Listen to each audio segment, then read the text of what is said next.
Good evening and welcome to Proper Repair. This is going to be a short video on how to replace struts in the trunk on this Mercedes SLK.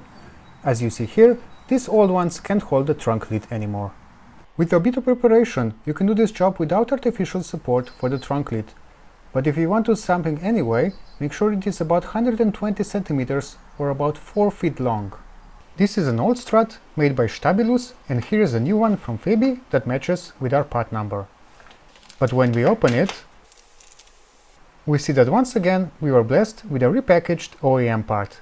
On this car, top of the strut hooks at about 90-degree angle relative to the bottom, so we need to manually twist it a bit.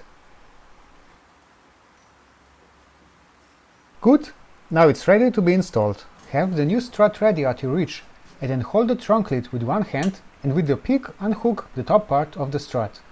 As you see, the lid cannot be supported with just one strut.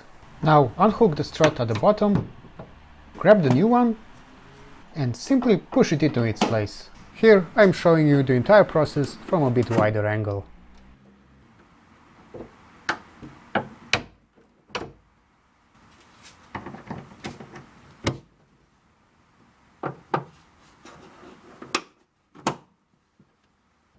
Once you've replaced the struts on both sides, you'll see how well they work and that the trunk lid is once again easy to operate.